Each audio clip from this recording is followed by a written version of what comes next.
diambil menjadi fi'il madhi, menjadi tawadu'a. Fi'il mudhari'nya yatawadu'u.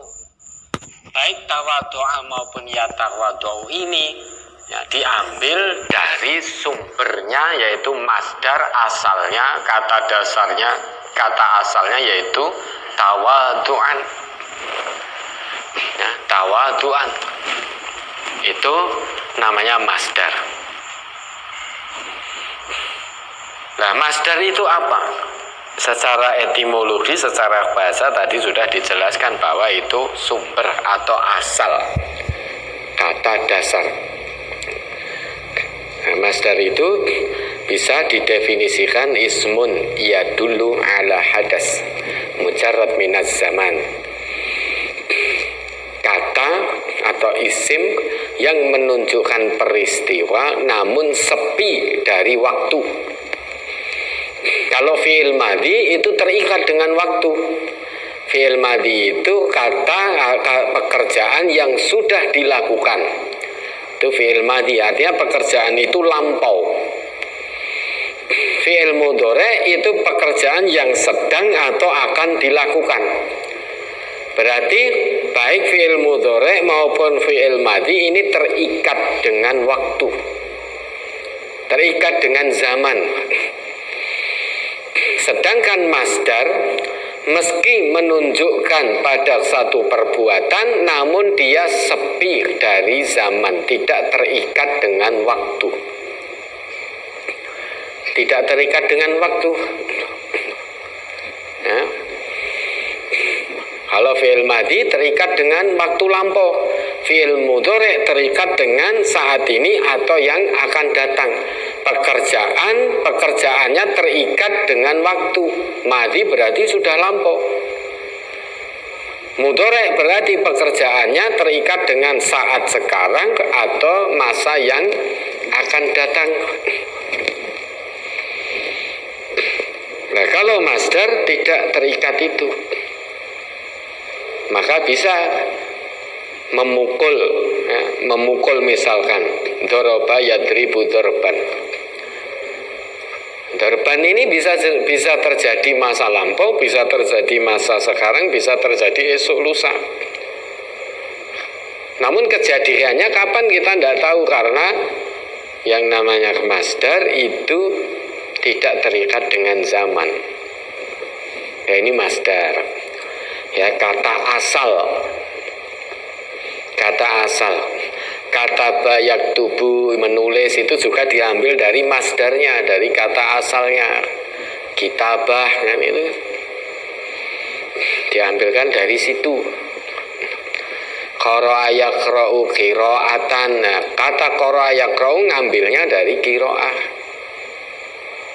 Ngambilnya dari situ. Talayat telu tilawah. Ini yang pertama terkait dengan masdar.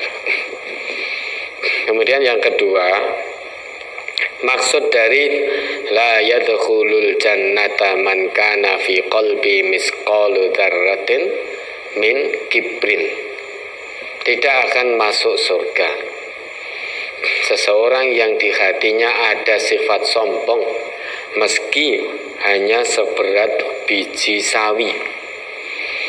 Ini apakah berarti semua manusia akan masuk neraka? Ya. Kalau semua umatnya Nabi Muhammad itu menurut Nabi akan masuk surga semuanya, illa man aba, kecuali yang menolak. Kata Nabi, kullu ummati yadkhulunal jannah. Setiap umatku pasti akan masuk surga, illa man aba. Kita bicara orang Islam, ya, umat Islam. Kalau orang di luar Islam sudah pasti masuk neraka kalau menurut Allah dan juga Rasulullah. Menurut Quran, menurut hadis-hadis Nabi, orang di luar Islam sudah pasti masuk neraka. Ya, tidak bisa ditawar lagi. Orang yang mati, orang kafir mati dalam kekafirannya, ya dia pasti masuk neraka. Itu yang membuat ketetapan Allah. Maka tidak perlu kita bicarakan lagi. Nah, kita bicarakan diri kita, karena kita ngaku sebagai umatnya Nabi Muhammad. Nah, Nabi membuat ketetapan bahwa setiap umat beliau pasti masuk surga, kecuali ada taksisnya ini, ada istisnanya, pengecualiannya. Illa man aba, kecuali yang tidak mau, yang menolak. Dijamin masuk surga oleh Nabi, tidak mau, dia menolak.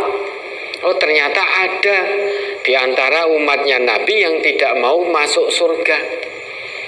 Kalau tidak mau masuk surga berarti yang dia pilih neraka. Siapa itu? Nabi meneruskan sabdanya, man ata'ani dakhalal jannah. Barang siapa yang mentaatiku, yaitu mentaati Nabi, mengikuti contoh-contoh dari Nabi, dakhalal jannah, dia akan masuk surga. Termasuk Nabi itu memiliki pribadi hati yang sangat tawadhu. Nabi itu, wa innaka la'ala khuluqin azim, pada diri Nabi itu berkumpul sekian banyak akhlak yang mulia. Khuluk itu bukan hanya satu sikap terpuji. Yang namanya khuluk itu beraneka macam sifat terpuji ngumpul jadi satu pada diri Nabi. Maka Nabi itu harus dijadikan suri tauladan. Laqad kana lakum fi Rasulillahi uswatun hasanah. Bagi siapa? Liman kana yarjullah wal yaumal akhir wa dzakarallaha katsira. Kan begitu ayatnya kalau tidak salah. Nabi itu bagi orang yang beriman, yang selalu mengharap pertemuan pada Allah, pertemuan dengan hari akhir, dan selalu mengingat Allah, itu dijadikan suri tauladan. Karena pada diri Nabi ngumpul akhlak berbagai macam, akhlak terpuji. Bukan hanya satu akhlak mulia, namun berbagai macam. Maka khuluq wa innaka la'ala khuluqin azim. Salah satunya hati Nabi itu sangat tawadhu. Nah, kalau kita ngaku sebagai umatnya Nabi Muhammad, tidak mampu, tidak punya sifat tawadhu, rendah diri di hadapan Allah, rendah hati di hadapan manusia, namun justru sebaliknya, dalam hati kita muncul sifat sombong meski hanya sedikit, ini menurut Nabi berarti termasuk umat Nabi yang menolak untuk masuk surga. Karena untuk bisa masuk surganya Allah harus punya hati yang tawadhu. Umatnya Nabi Muhammad itu punya hati yang tawadhu.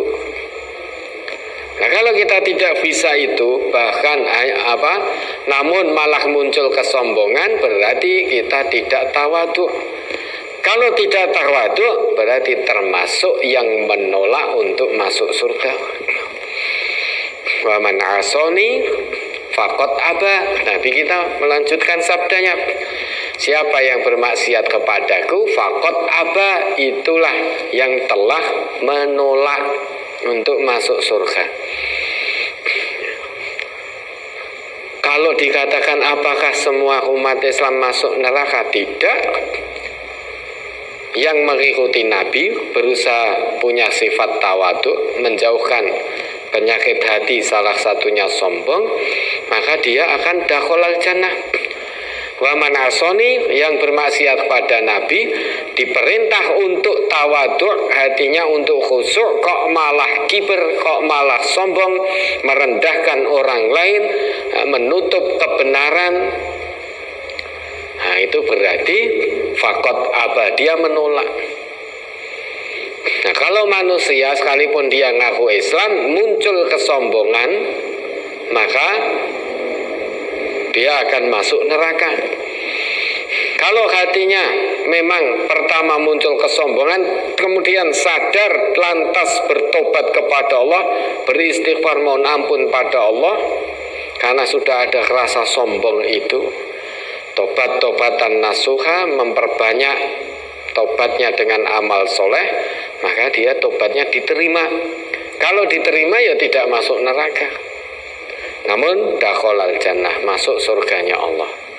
Ya, mudah-mudahan bisa dipahami. Ada lagi?